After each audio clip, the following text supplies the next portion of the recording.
Welcome back, friends and scoundrels. I'm Bran. And I'm Lynn. And this is the now titled Wildcat Swamp. And today we're talking about Pleasantville, which is an interesting little movie from the late 90s. The late 90s? From the late 90s. Which I always think is a Ewan McGregor movie for some reason. Yeah. Yeah. I've been wanting to talk about this one for a while. I thought I had some ideas, and then I watched it with the intention of wanting to talk about it. Yeah. And I found a whole lot more ideas. See, I thought I had ideas, and every time I went to watch it, I was surprised. Every time it wasn't Ewan McGregor. Well, we got your talking point out of the way. Yep. Done. I can go home now. All right, well, you're home. And here we go. Done again. That's 2 things off my checklist for the day. Nailed it. Did it.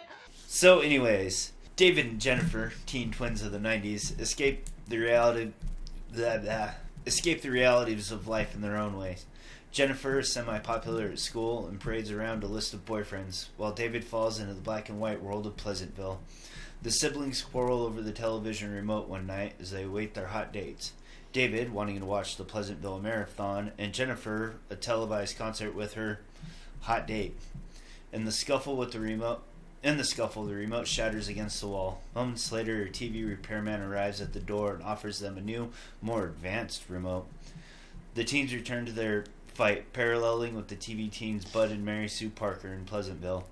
A mystical storm rages outside as their fight rages to its heights again, and they are teleported into the TV world to take the place of Bud and Mary Sue. David and Jennifer struggle to fit in while also trying to find some way home. So, one of the things that I noticed about this song is that the word of the day is irony. Yeah? Yeah, and you could write a song about it and actually have ironic things. Isn't that ironic? Yeah. We'll might get into some of these things a little bit better, but here's just a few of them that I noticed. The salvation of these people is supposed to be some teenage girl who speaks in fluent Valley Girl. I guess she did speak. She does real hard in the beginning, but yeah, it very quickly goes away because you can't run a movie like that. You without can't, because then it would be Clueless. Or Legally Blonde. Like, totally. Yeah, I guess I didn't really notice because it does drop off so fast. But also, when you're in a situation where you actually have to communicate with people, it would drop off pretty quick. Would it, though? If that's the way you always talked, if that was your dialect, so to speak? I don't think it would. How hard is it for you to stop cursing? Exactly. Recording, it's usually not too bad. But my point exactly. Yeah. It has been a frightful struggle for me. And you're making a conscious effort to not do it. I don't see why. We'll just chalk it up to one of those things you have to pretend to not notice.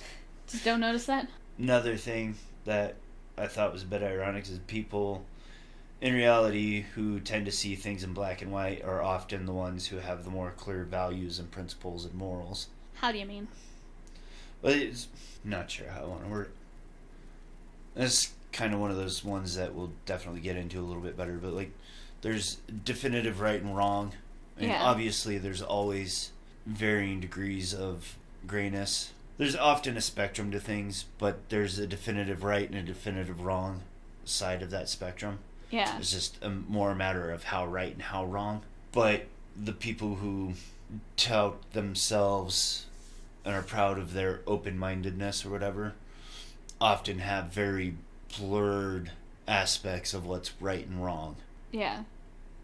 I mean, case in point, the Daniel Penny and Luigi Maniscalco Alfredo guy. I don't actually know his name. I was pretty close, but the guy who shot the UHC CEO. Yeah. There are groups of people that find Daniel Penny to be one of the great villains of history solely based on skin color.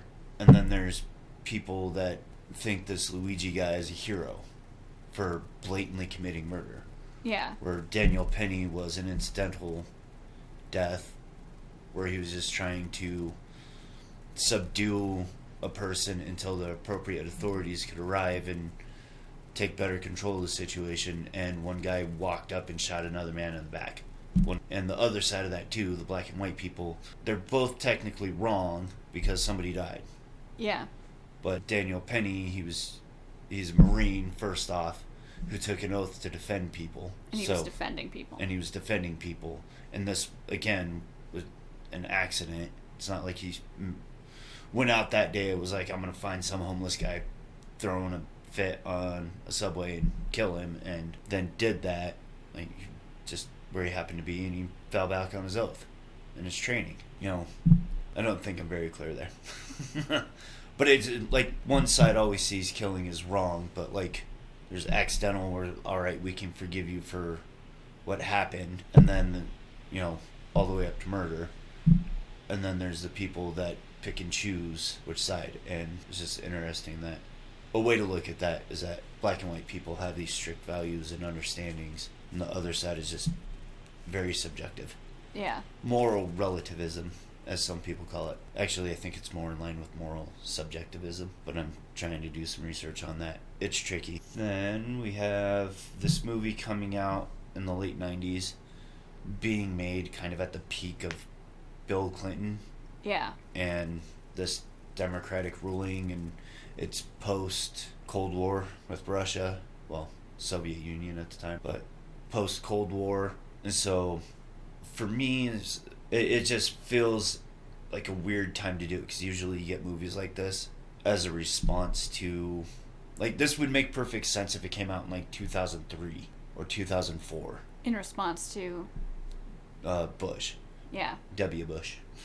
W. As opposed to H.W. Bush. So it's just really weird to me that this movie that seems like an attack on conservatism, in a way, is coming out at this time where it didn't really seem to be an issue.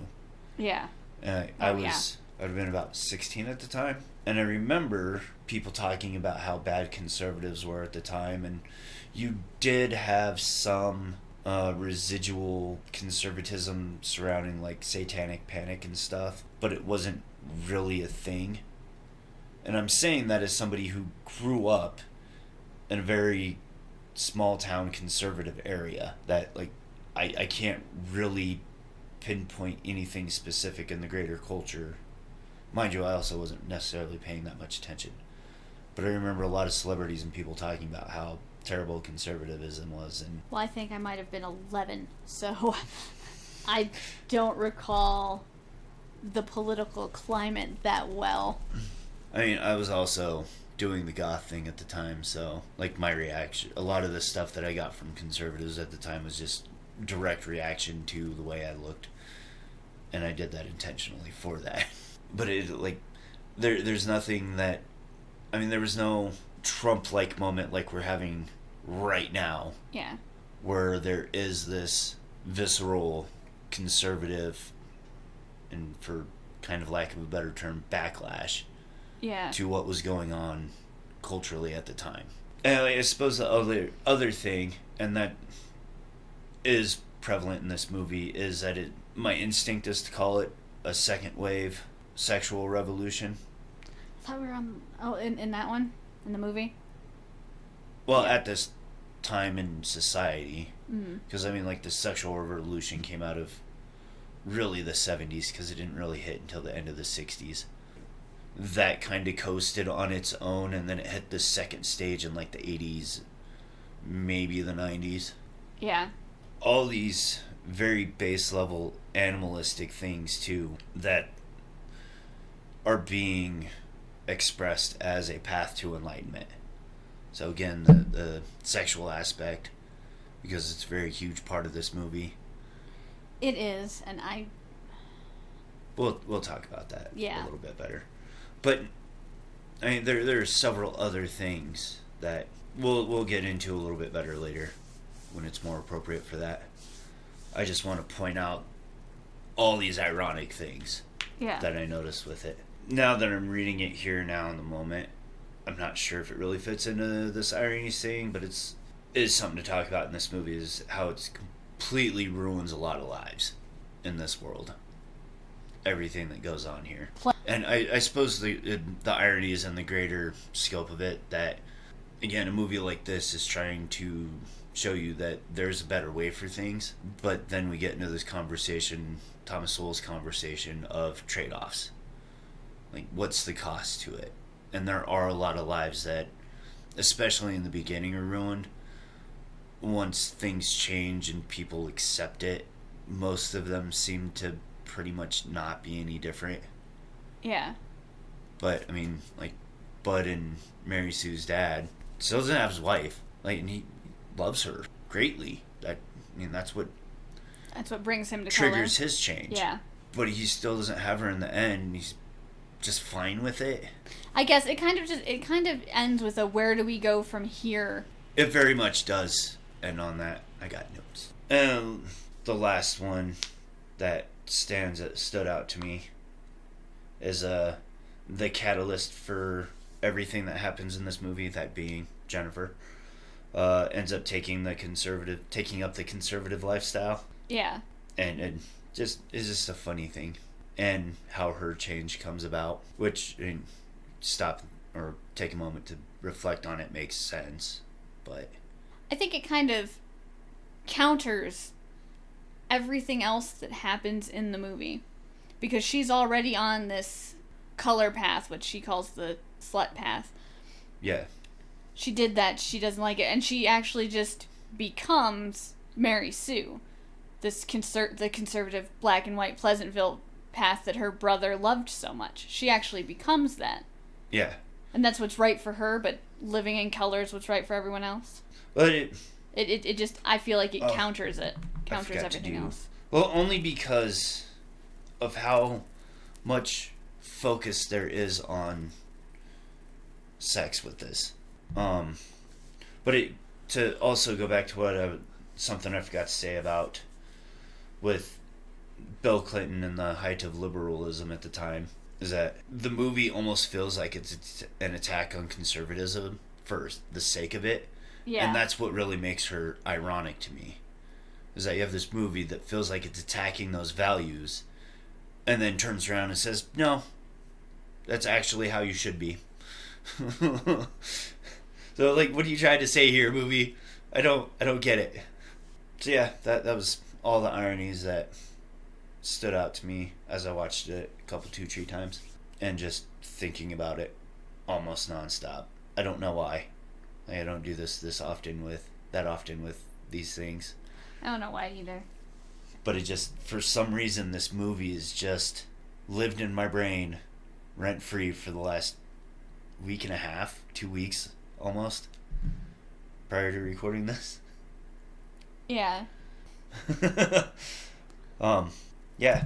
So I'm gonna go into a weird area here for a moment, because while I was watching the most recent Texas Chainsaw Massacre movie, that came out in 2019. So I don't know if it's still the most recent. I'm a little out of the loop there. But while watching that movie, I developed this theory about themes in movies and how they convey them. Yeah. And some movies are like a puddle. I'll even expand that to a pond. Maybe there's 3 categories: a pool, or a puddle, a pond, and an ocean. And I realized with that one, this one knows it's a pool, a puddle, and doesn't pretend to be anything else. Sometimes you have a movie that is a pond or a puddle that thinks it's an ocean. Because I watched something else recently, I think, that everybody's ranting and raving about like it's this grand thing. I'm like, I mean, yeah, it's saying something, but it's a bumper sticker. Yeah. I mean, that's kind of the thing with a lot of the Texas Chainsaw Massacre movies anyways. There's a lot of bumper stickers with them, but I'll have to take your word for it. I don't think I've seen any of them. So anyways, doing some casual research for this, I jumped on Wikipedia and I mostly jumped on there just to see if maybe there was a novelization for this, because I think that would be an interesting read. Yeah. All things considered, and it's probably one of those ones where they change drastically to do what they want, like Jurassic Park. Yeah. Which, not to say that Steven Spielberg was trying to say anything overly dramatic with his version of Jurassic Park, but the movie is significantly different than the book, but still touches on a lot of the same themes. Yes, it does. The movie had to leave more room open for sequels. That too. So anyways, here's some quotes of people talking about themes, including this first one from the director, Gary Ross. This movie is about the fact that personal repression gives rise to a larger political oppression. That when we're afraid of certain things in ourselves, or we're afraid of change, we project those fears onto other things, and a lot of very ugly social situations can develop. So, and I'm just going through these because I'm going to directly address a lot of these things. It kind of did inform how I watched this movie a little bit. I don't feel like that was necessarily true of the movie. Well, and that's reading through these, and then like I got a little bit deeper into the movie. And I'm like, this thing's just a freaking puddle. Maybe a pond. This one might be a pond. Because I think very few of the characters at all displayed any of that. Well, and I said I'm putting these up front because I want to, like, I directly address some of them because I kind of read it early while watching the movie, so it did inform how I viewed it a little bit. We have Robert Beuka, Beuka is how the last name's spelled. It says in his book Suburbia Nation, Pleasantville is a morality tale concerning the values of contemporary suburban America by holding that social landscape up against both the utopian and the dystopian versions of suburbia that emerged in the 1950s. Not really sure about that one either. Now I know where one of my other ideas comes from. And I don't remember if I left it in or not. So that quote kind of really messed with me a little bit, because for a moment while watching Pleasantville, I was like, this is really similar to Edward Scissorhands. No. Okay. Stepford Wives. No, same color scheme. Well, because Stepford Wives is proclaimed to be a satire, but it's not. Yeah. Although I do think this is closer to being a satire. It's just a matter of what it's doing. How it's doing it. Yeah.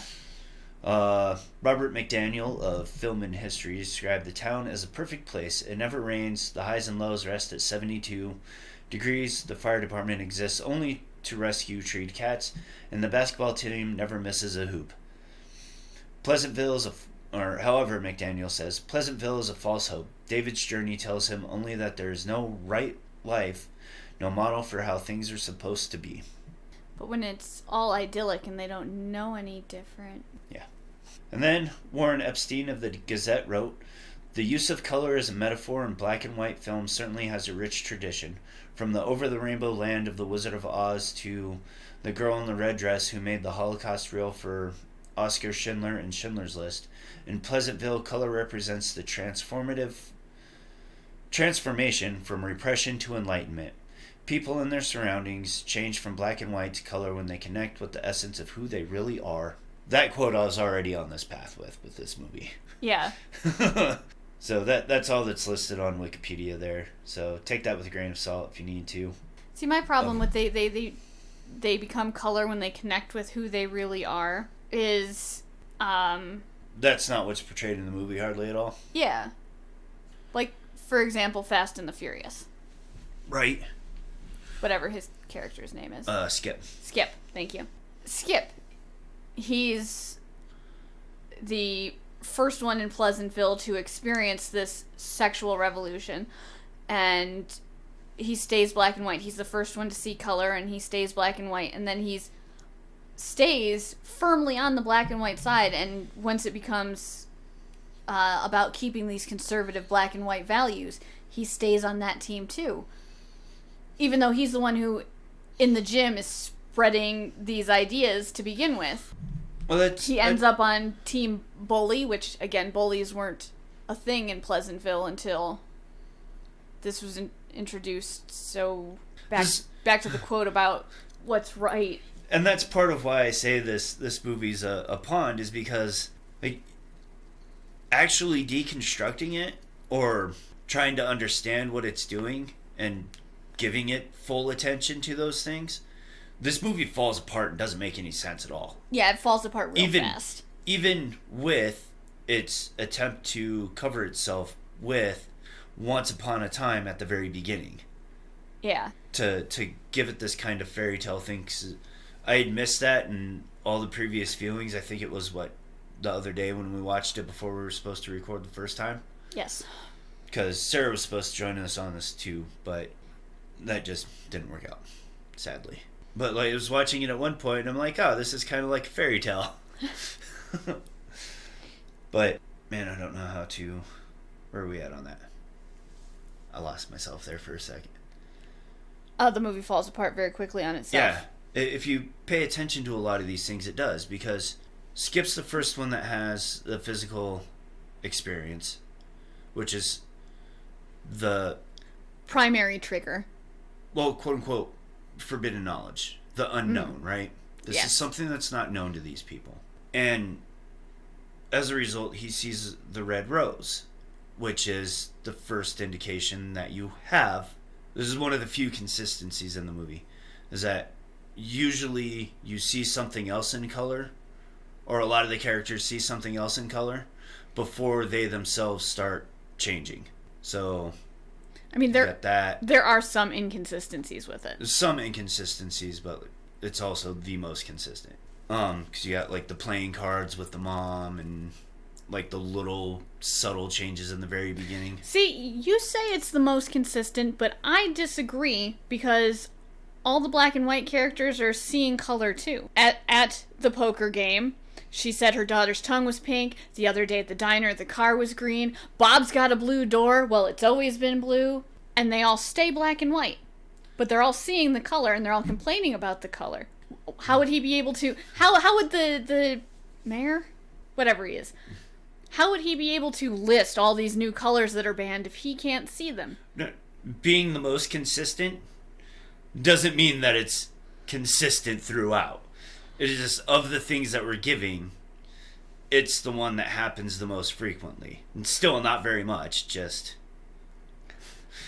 I suppose so, because I find it wildly inconsistent. Yes, it's still very inconsistent, but of all the things presented to us in this movie, it is the most consistent. Yeah, so I didn't... I was just trying to... Because I kind of want to follow our casual flow here. That's been broken up so badly. You're welcome. But I also don't want to get lost in my notes. So maybe you should have fewer notes and just more light bullet points that are easier to follow and come back to. I don't want to lose the order and forget things. So I suppose we should set this up a little bit better. The repression versus self-control, and I'm going to throw a third one on here from my notes, versus what your life is like. So, for the people in Pleasantville, right from the very start, we see that this is a fictional world where these people have a script that they're supposed to follow. And everything is created. They don't have to think about anything. They're really just NPCs. Yeah. And that's a very different thing from a group of people who are making choices to live a certain way. And then from there, people who are choosing it because it's the better way to live, and people who are... Or the repression versus self-control. Where repression is flat out denying yourself things because you think it's evil and want nothing to do with it. Yeah. Which is generally what people think of with conservatism. And then there's self-control, where it's you understand how this can negatively impact your life, but you're not fully denying yourself of it or trying to completely erase it from existence, like oppression. So that's one of the things that makes this movie so hard, is that we're coming into a group of people that already have a set way of life and don't know about anything else beyond their world. Because Main Street just starts again. Yeah. And the rules and boundaries are set for these people by the creator. But then very, very, very, very quickly, this movie gives these people agency, and they are allowed to think. and they do have, it's as if, the show or the movie takes it from the show is scripted, and as we were talking about the other day, when you're not on screen, you kind of don't exist. Yeah. To, well, now everything's happening normally and operating in the background on its own like normal life is just a fictional world. Yeah. Which is part of how this movie doesn't hold itself together very well, because it is one of those inconsistencies. Trying to elaborate on that more somehow, but I don't know how. And I'm not going to help you. Because you don't know what I'm trying to say? Because I don't know what you're trying to say. Well, it just, like I said, it's going from this one thing where, sure, these people exist, but when they're not called up to their function, they don't do anything. They're just there. To these people exist and operate in the background on their own, doing their normal daily things as people in real life would. Yeah. Our kids are at school right now. We know they're at school. We don't exactly know what they're doing, but they're still functioning at school. Whereas at the beginning of the movie with this show, or at the beginning when they go in, like with Mr. Johnson at the soda fountain, he's just wiping the table until Bud gets there and he's on screen.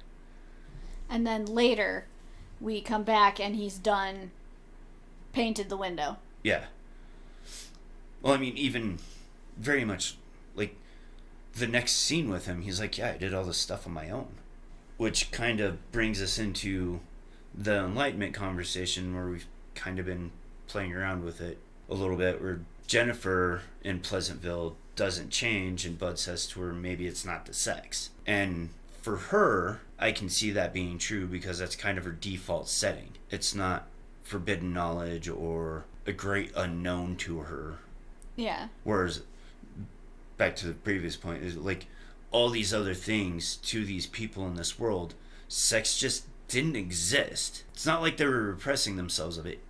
It just didn't exist. They didn't even know about it. Yeah, everyone just was. They came into being as they were. Other towns and like all these things, they just didn't exist to these people. Their world is Pleasantville, and that's it. And I'm sure all the books about Pleasantville in their library probably have words. Probably. Unlike the other books that are there for the people in the real world watching it to go, oh, hey, look, this is a place that actually exists, but it doesn't. But then 2 moments later, we see that Mr. Johnson, or 2 scenes later, Mr. Johnson is painting, and he's done all of these things. He's gained all this new knowledge, all this real, true, actual enlightenment. But he doesn't colorize until he has sex with Betty. Yeah.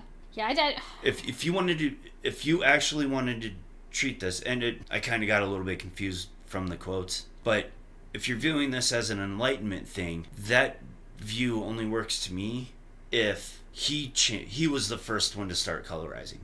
Because the moment Bud tells him, you can do other things while I'm not here. When he comes to Bud's door and he says, so you left and I did all this stuff and I liked it. And I did it in a different order. Yeah. Not just that he did it on his own. He did Bud's job too. He did it differently. And then he said, I liked it. And it's that thing that set him free. That's when he should have colorized if this was an enlightenment thing. Yeah. And with Mr. Johnson and the soda shop specifically, I had questions, which were answered but never actually answered. And we didn't talk about it to get through it. But, like, we don't ever see any other employees there. And, like, does his shop only open after school gets out? Or is it supposed to operate all day? Like, what's it's supposed to go on here? It must only be open when both he and Bud are there, because when they attack it and they throw it's empty during the middle of the day when they attack it, and it's empty when they go back to it anytime later. It's empty until he and Bud are both there. So it's like a Aziraphale shop. The hours are just, you never know. It's open when he's there. Yeah, it's open when he's here, and it feels like being open. To get into that a little bit more, so Mr. Johnson's big thing is he likes to paint.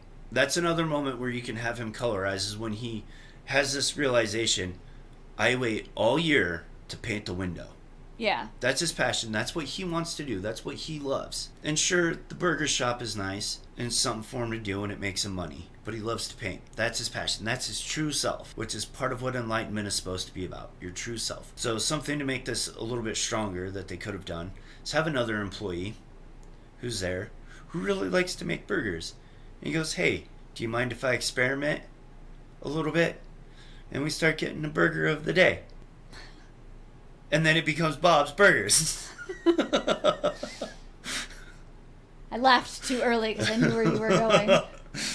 And, Mr. Simpson could be another really easy one.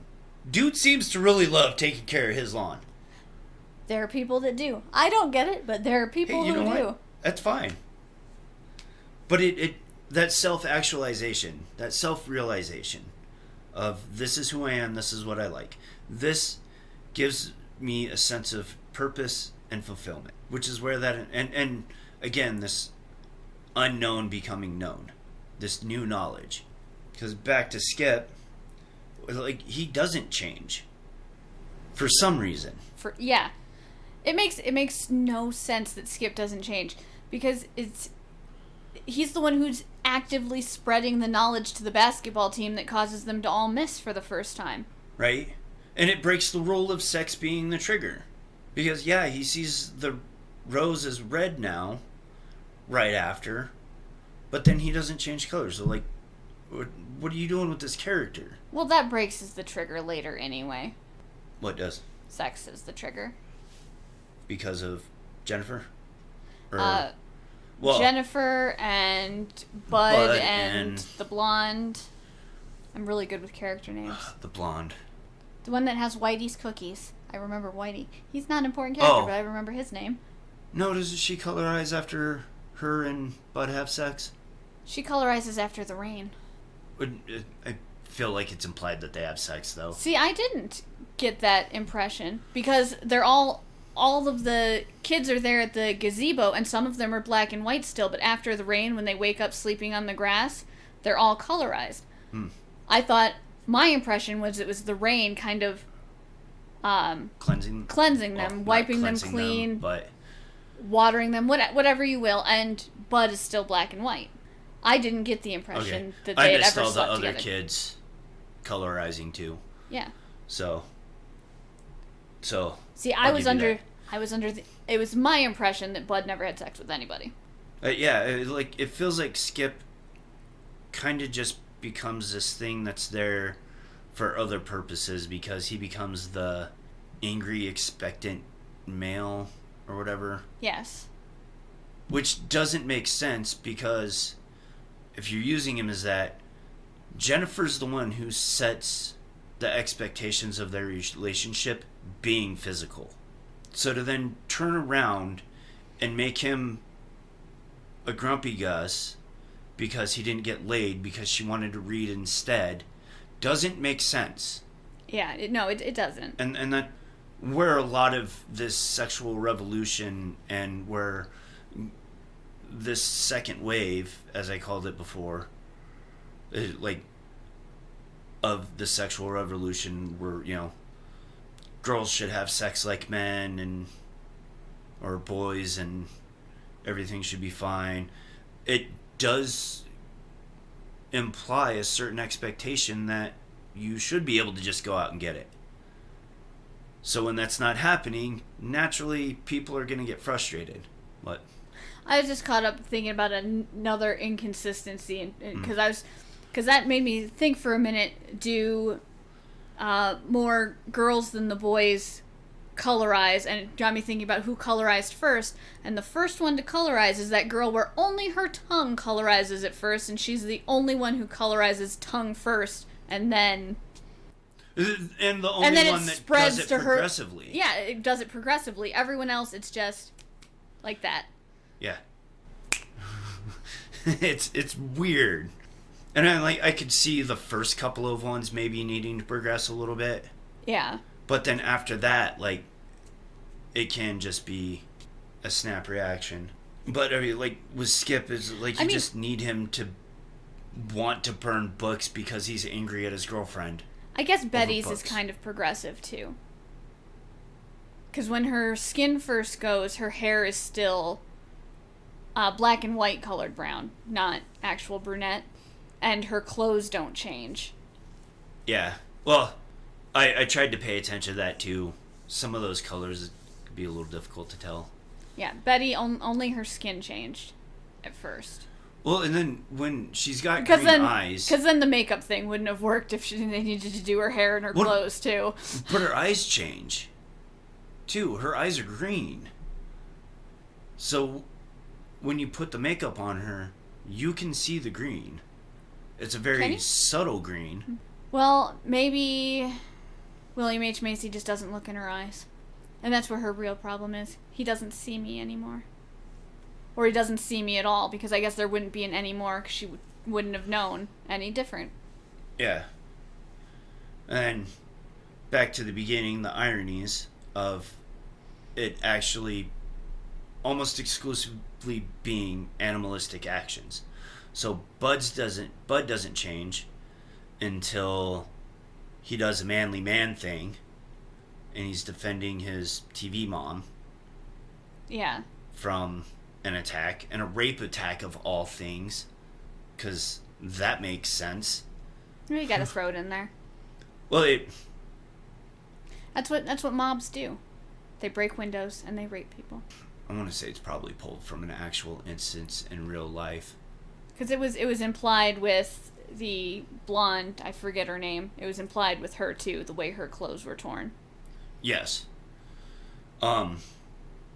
It's just for what those people are presented at being. Like, I can understand them being angry and burning books and, like, doing violent things, but then turning to rape, that's just a step too far. Yeah. That's doing the most heinous things to make you hate people that you're already on board to not like. Well, it particularly doesn't make sense because the Whitey and the boys that are going to make people go to this town meeting are part of the town meeting mentality of closing Lover's Lane, and that the sexual revolution is bad. Yeah. So that wouldn't be something they would do in their assault. No. Which is what I was trying to say, is that it just doesn't make sense that they would go to that. Yes. It's antithetical to their belief. And then Big Bob, who's the council chairman, mayor, whatever. Whatever he is, Big Bob. The implied mayor. When, he's got to be made angry, which is another giving into your animal instincts thing. Yeah. But then, I think we touched on it a bit earlier, is that Jennifer gets her colorization through reading. Because it's like the exact opposite of what she is. Yes. So really, if anger is a trigger, Whitey and the boys should have colored in their violence too. Bud did, in his defensive violence. And really, Big Bob has been this angry the entire time. He's just letting it out. He's expressing it. Yeah, he's expressing it. He's had this anger. This didn't come out of nowhere. Doing the crafty politician thing. I didn't use this term with Skip, but it was strongly getting there, or strongly implied. The toxic masculine thing. Mm-hmm. But, then it's used as a positive thing with Bud. The toxic man trait. Because a lot of people, well, at least in current times, maybe things were probably viewed a little bit differently then. But, or 97 or whenever this was actually made. But it's still that contrast of toxic man bad here, but toxic man good here. Yeah. And another coloring that doesn't make sense. Mm. Everyone. After the courtroom, in the courtroom, after Big Bob blows up and he sees his reflection, suddenly everyone, all the people in the entire town, is colorized. Just suddenly.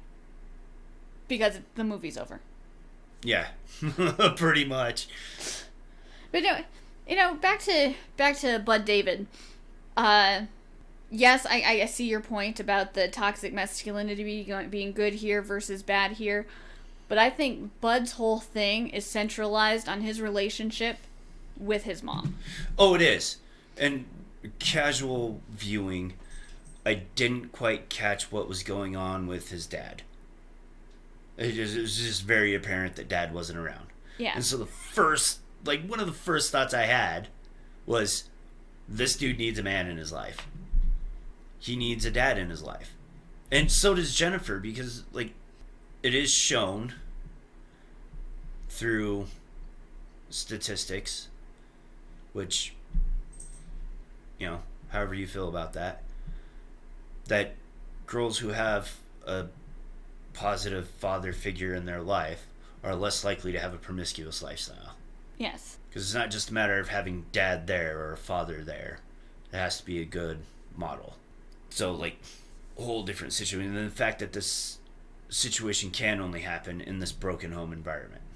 Because at first I wasn't sure if his dad was dead or gone. And at the end, when I tried to pay a little bit better attention, one of the times I had watched it, it still wasn't clear. But Mom does have a conversation with him on the phone that he's supposed to take the kids for the weekend. And she's like, well, fuck it. I'm leaving anyways.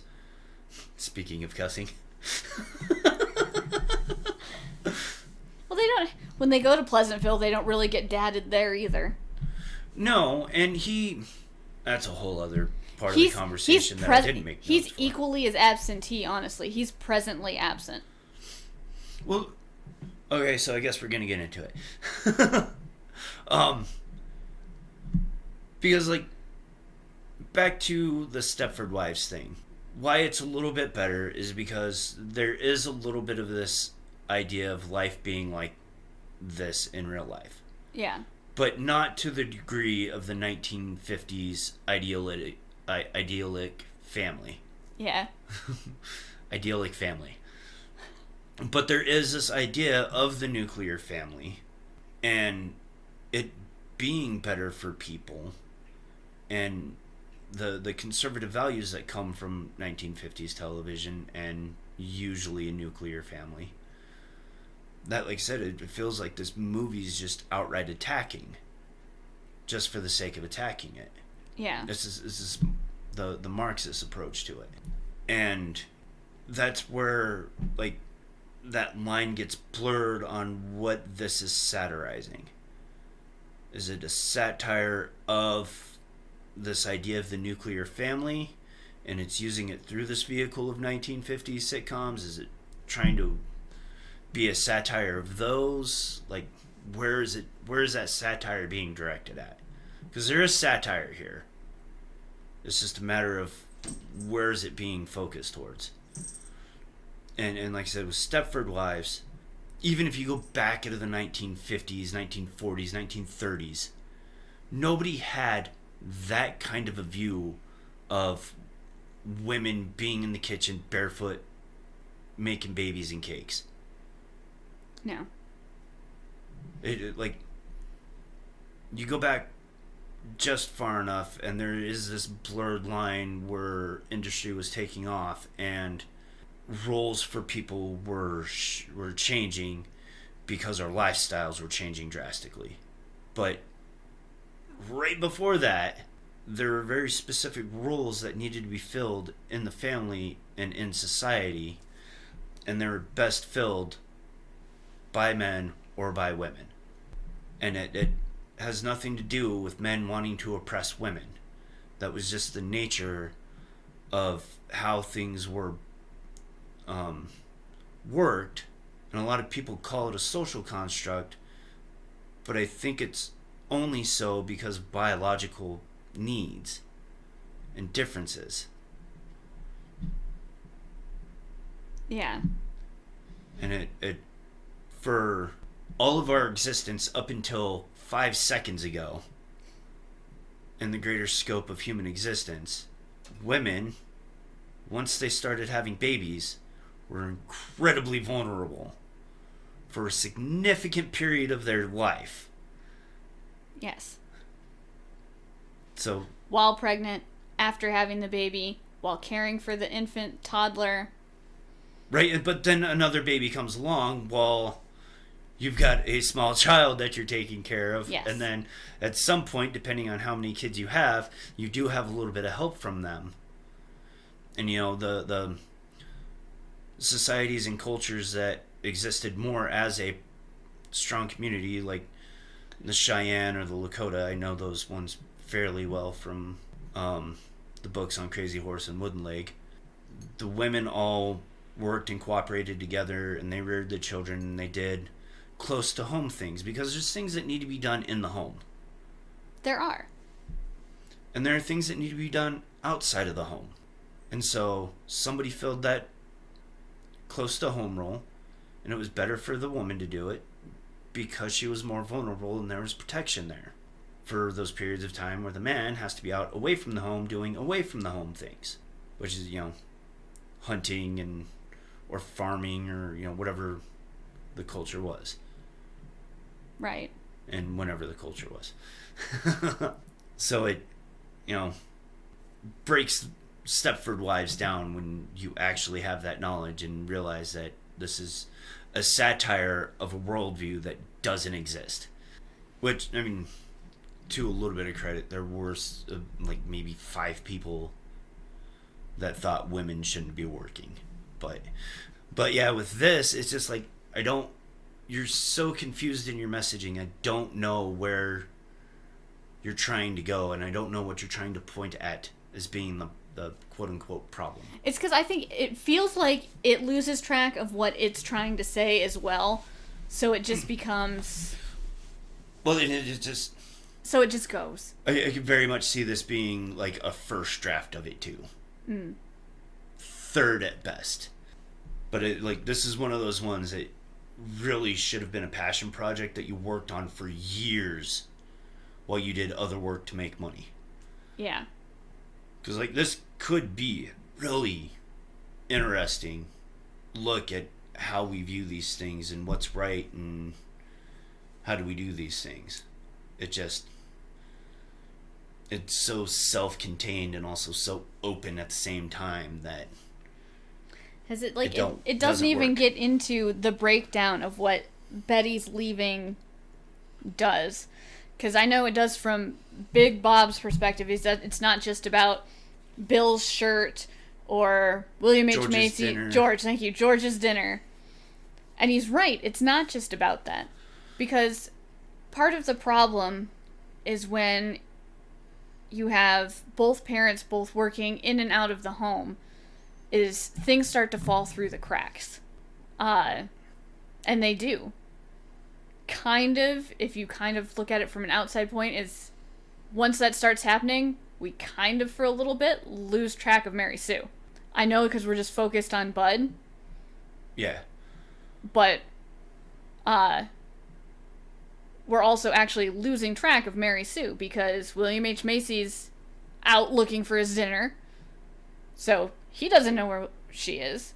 And she's out with Mr. Johnson, so she doesn't know either. So things start to fall through the cracks. And the funny thing about George, too, not knowing where she's at, which I did pay attention to it the other day when we watched it last, he does only say that Betty isn't home. But Mary Sue's just up in her room reading. Yeah. Well, and Bud's out at Lover's Lane. And I know in the beginning, George says, she's just out with Skip. She's a good girl. We can trust her. But that doesn't really apply once everything starts colorizing. But that it applies to actual real life, too. When you have both parents having to care for the home and work outside the home as things fall through the cracks. That's why you have to have these aligned calendars so you know where everyone's going to be and where everything is. And I thought you were making dinner. Who's cleaning this? Who's cleaning that? We forgot Tommy at football practice. Someone's got to go get him. Because that has happened. I've been forgotten places. Because who's supposed to do it? And it was poor communication, and it happened. Because it was never just one person's responsibility. Not just that, and this is coming from observable experience in multiple occasions, where at my job, I work with a lot of women, and one who's got children similar in age to ours, who she was the manager. Young teenagers. Who was the manager, and her husband's a police officer, and alternating between night and day shift, not like right regularly, but like 2 weeks on, 2 weeks off, sort of thing. Some I don't remember the exact details of it. Might have been irrelevant, but either way, he's indisposed. So if anything comes up with the kids, somebody has to go take care of them. Well, that's how it is with all parents. Somebody has to forego their social obligations at their job. Well, and it usually still ends up being the woman. It does. But Or, as was sometimes the cases, you've got a sick child at home by themselves, taking care of themselves while sick. With this expanded situation, or with a single parent situation, but usually single mother situation, and it, like, goes to one of the things that, like, a parent staying at home, why it's so important for a parent to stay at home. And I don't know why we're not revisiting this conversation in a more proactive way as a society, but it's frickin' 2025 now. Yeah. There are countless ways of making money at home, or providing for your family in some way. Like, how many women stay at home, have a blog where they do recipes, and are either directly making money or have a ton of endorsements doing that? I don't know. And they do like an hour of that work a day on, in addition to their duties within the household, keeping it clean and keeping it functioning and running. And like this podcast, you stay at home, and one of your duties, do all the editing, and we do this. Because it's... But it leaves you free to deal with the children if something happens. And that the kids don't feel like they're abandoned. Exactly. And it keeps you from having to... anytime a parent has to take off because their kids are sick, that makes things difficult for the people they're leaving behind at work, because that slack has to be picked up. Yeah, somebody still has to do that job. Yeah, it's a social obligation. But we're also obligated to our kids. And I know there's the daycare thing, but they're my kids. They're my responsibility. Yeah, you're just outsourcing your job to somebody else. And then you don't know... And they're not doing a very good job. ...what those people are teaching. I was a latchkey kid. There are too many children in daycare per adult. I know there's this, maximum number allowed, but it's still too many. And to your point about the greater societal impacts too, is like, if we had fewer people in the workforce, I know up front that doesn't sound like a good thing, but it does. It would balance itself out if we force this change. And because I'm home, I always know where my kids are, what they're doing, and they know I'm always here. If they need me, or if they're going to try something sneaky. Well, and... which keeps them from trying things sneaky. And depending on if you were working and what job you might have, it's almost impossible for me to break away from my job most of the time to deal with anything, because I'm on the road. Like, I'm not in town to be able to get away from my job to come deal with things a lot of times. Well, I had one more point. No, outside of children, within our marriage itself, I had this argument with, not an argument, because I'm not arguing. I had this discussion with another woman who says, well, then you both get to deal with the stress of working and trying to clean the home. Like, but why not eliminate that stress? You don't have to worry about keeping the house clean and laundry and all this stuff, because I do that. It does prevent a lot of common fights with people in the current era, because there is somebody taking care of the house. And I think I kind of wanted to talk about this a minute ago too and forgot about it. This idea that domestic wives aren't aren't paid or whatever. That's just not true. It's not. Just because it's not coming directly as money in your hand doesn't mean you're not being taken care of. Right? You're not a slave in your home because you're well fed. You're so well fed, you have complete control over what the food is and how much it's being made. Exactly. Versus, actual slavery where it was a couple bowls of rice a day in some instances. Some of the low moderate instances, right? Like just enough to keep you alive, and working, but not enough for you to have energy to run away or anything. You have your own car, and a lot of women have their own car to be able to run errands and do groceries and things.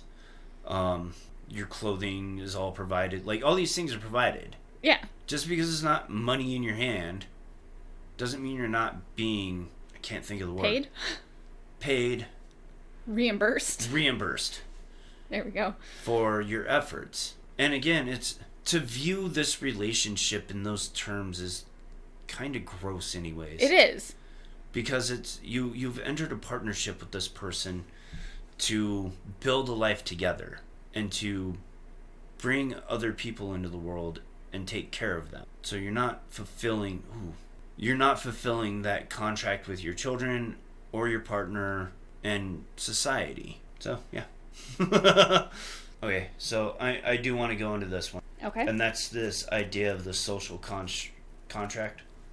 Because there's a couple of the libertarian podcasters that I listen to that really challenge this idea of the social contract. I keep trying to say construct. Like, what does that actually mean? Like, we have this general idea of what it is, but I think it's a lot deeper than that. Because there is some value to it. I'm not fully in line with these guys that say that it's just this fallacious thing that doesn't matter. Well, it does matter. Because communities are important, and it's what we owe to our community. Not just necessarily at work, but in caring for and participating in our community, too. Okay. So, I had you and the kids listen to a segment of a podcast of these two ladies who were super progressive and, like, blind faith socialists. And they were talking about They Live, but then they got into that ad for Ronald Reagan. Yeah. It's 8 o'clock in the morning, and, it's going into a second term, and, these are the things I've done, and this is how great it is, and people want to get married and go to work, and these ladies, having this worldview that they have, and very isolated in that worldview, hear this, and they're appalled. But it is talking about the social construct. Because, contract? Yes. I got you, bro. You go to work to produce things for other people. Yeah. It's not production for the sake of production.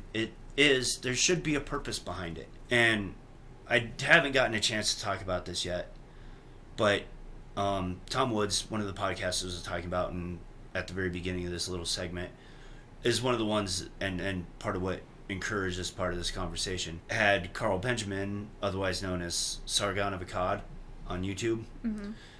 And they're having a conversation, and it's a little bit older, but not terribly old when the episode came out, like the last couple weeks or whatever. But that episode, for some reason, just melds really well with thinking about this movie. Yeah.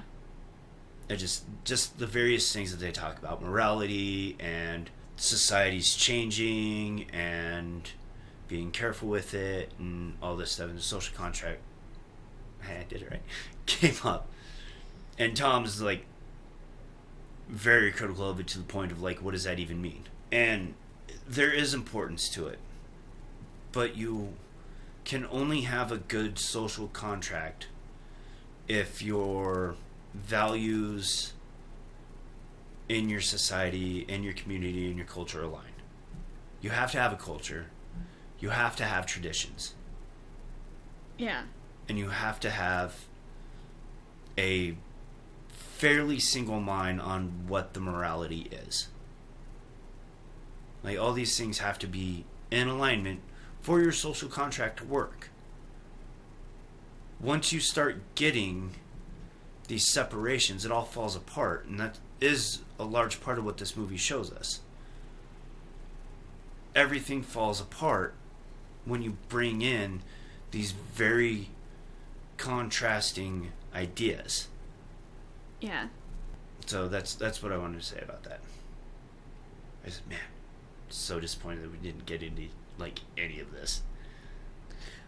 Well, I only had one note that we didn't get into. What's that? Back with Bud and his mom. Mm-hmm. Which one? Which mom? Both. Okay. His mom. David and his mom. There. David and his mom. Is the reason I think he doesn't colorize for so long, even though he's living in this world that he thought he wanted, this ideal 1950s black and white world, is because that's not really what it was. He just wanted Betty, a mom like Betty. And they show it in the beginning when he's watching in his response to the scenes with Betty when he's watching them, and then cutting to his mom. And then through interactions with Betty, because he's able to view her because she's not actually his mom, he's able to see her as a person with her own struggles and flaws. He's able to take that back into the real world with his actual mother and appreciate her more for who she is with her struggles and her flaws. And realize that, yes, maybe she hasn't been the mother I've wanted, but maybe I haven't been the best son either. Because he does a much better job as a son as Bud than he did as David. Yeah. Well, and I think that's when he colorizes. It's not that toxic maleness, is that he's doing better as a son. He's protecting his mother. Fulfilling yes. a duty. Yes. So I lied a little bit. Sorry. Well, no, because we need to talk about this a little bit too. Okay. There's something that you said there that triggered me into something else that we didn't finish up on. Oh, the dads and the 1950s, because that's a whole other conversation that could be had with this movie. Is there's plenty of things to criticize about 1950s sitcoms. Yeah. But the fact that the dads in Pleasantville in this movie are represented as if they're in 1990s sitcoms, where they are just dolts that are absent. Even if they're physically present, they're absent. They have no idea what's going on in anything. Yeah. And that's part of what makes that a struggle too with the satire, is like, what are you satirizing here? And one thing that a lot of people have really started honing in on in the last few years is how terrible the representation of dads has been since the 1980s. And then we wonder why we have all these problems with the boys in our lives. And why they're unable to be good men. Because they aren't given good men. And part of the reason for that is because of the greater media forces, Hollywood and big TV. A lot of dads in TV and in movies are just ridiculous. Giving us garbage examples. And then back to this industrialization where dad was brought out of the home to go to a factory and work, and the kids were sent to a school to learn. Again, up until 2 blinks of our eyes ago, you spent, as a child, all your time with your parents. Mm-hmm. Boys were with their moms in the home for the first several years of their life. Then when they started being able to actually do things and started that transition into manhood, then they started going out with dad and doing man things. And there was no needing to do direct teaching for a lot of the things that we're lacking now. Like all these people, we're included in this, where we don't know how to parent because our parents weren't present in our lives to show us how to do it. And because of all these external and extra stresses in our lives, we don't know how to cope with those properly and end up taking it out on those around us. And like, there's a lot of people that have realized this and are trying to do some backpedaling and figure out how we can merge these two worlds. And then the other thing that I wanted to talk about, now that I finished that thought up on, is a large part of this movie is the escapism aspect. So I kind of touched on that in my summary that I wrote up, that Bud uses the TV for his escapism. Yes. And that's where a lot of his story needs to come from. And Mary Sue is also escaping, but she's doing it in a more materialistic way, mm-hmm. of fashion and sex and probably drugs. It's hinted at a little bit with the smoking and stuff. Yeah. And Mary Sue, I'm not sure what exactly they're doing there, because ultimately it really isn't her story. No. But David has to learn to exist in the real world, which is also, I think, part of his colorization, is that he's realizing that he is just escaping from how bad things are. And I do appreciate how this movie starts off in the school with their teachers. You've got the one that's talking about jobs and economy and how none of them are going to be able to find jobs by the time they graduate high school. And you've got, particularly at the time, the big issue was the ozone layer. But yes, climate change was part of the conversation then, and it's still a huge conversation point now. And STDs and general owies is what I wrote down, because like that teacher like talks about 5 different things in about 5 seconds. Well, she had a lot to cover, not a lot of time. They're asking a lot of teachers these days. It's true. But like, and it's all just, if you were on social media today, would just be doom scrolling. Doom scrolling in the classroom. Yeah. But it like, I think when we're having those doom conversations, we forget that we don't know what the future's going to be like. And this movie was made in 97, came out in 1998. And the amount of change that's happened from that period till now is unthinkable. Yeah. Realistically, I know we lived through, you and I have lived through that. But like, you go back 50 years and tell people how quickly things are going to change, they'd burn you at the stake. Put you in the asylum at least. Yeah, they would lobotomize. Okay, so like 50 years ago, you'd get a lobotomy. Yeah. But they would look at you like you're insane and have no idea, even though, I mean, 50 years ago was, what, the 70s? So let's take it back a little bit further to the 50s.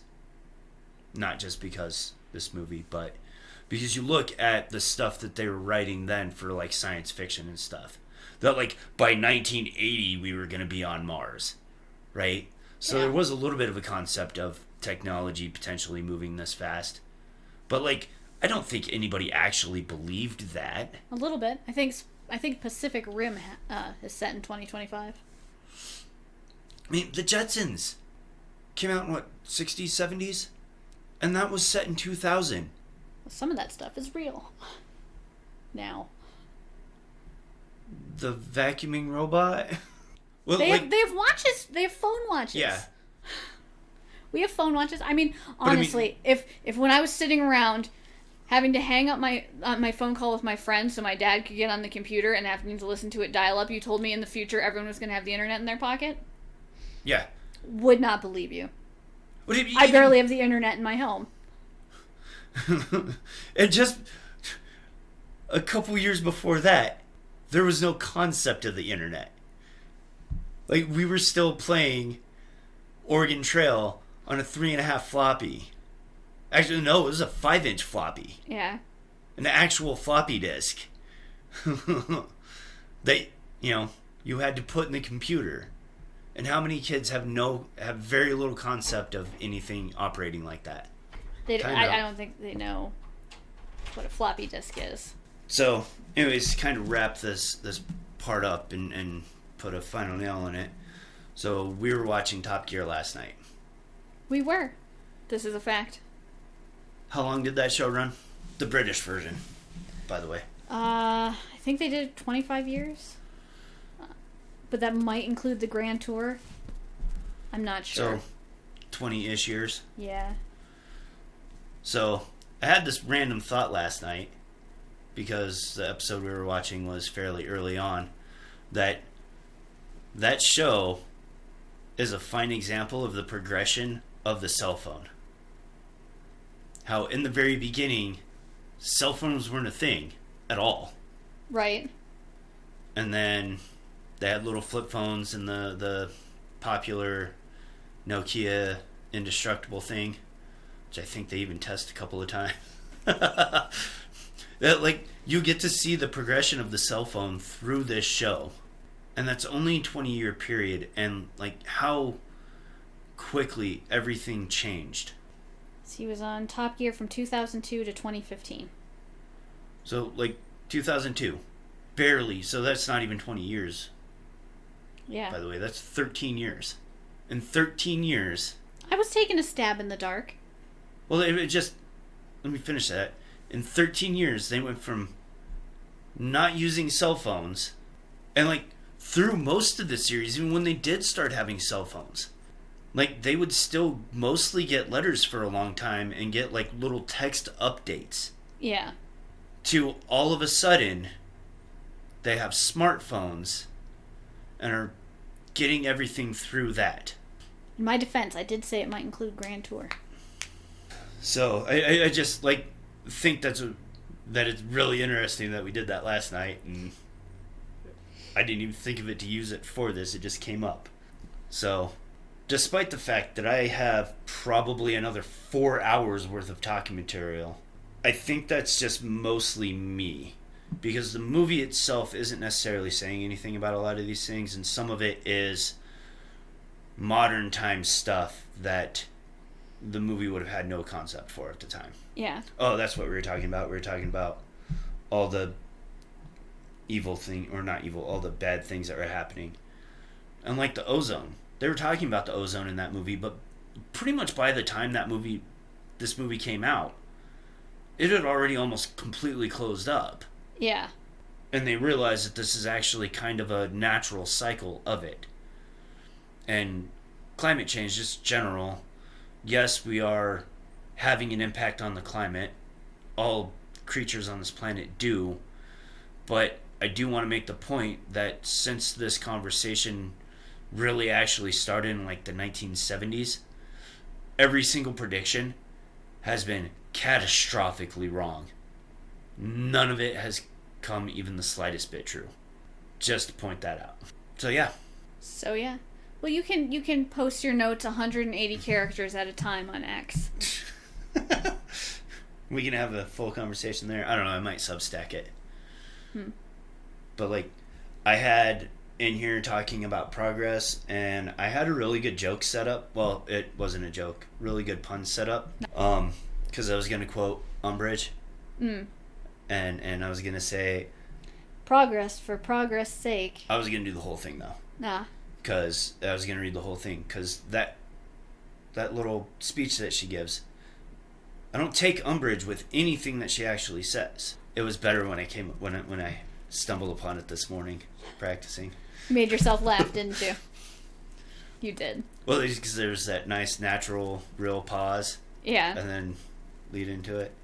So then I've ruined that, so now I just have to make it natural. Anyways. So despite the fact that I have all these things to talk about, like how very shortly after this, we have 9/11, and from that, we go into this nation-building experiment in the Middle East, and how that's very similar to what happens in this movie.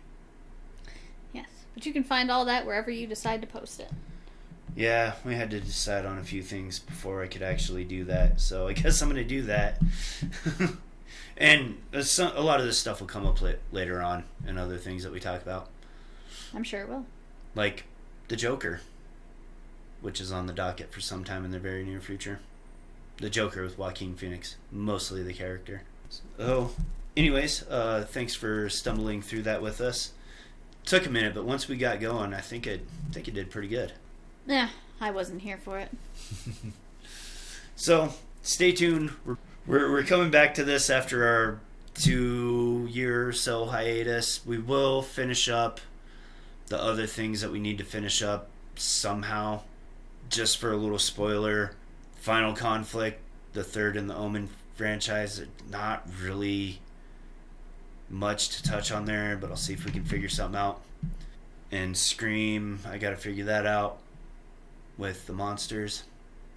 So, anyways, thanks for listening, and bye. And bye.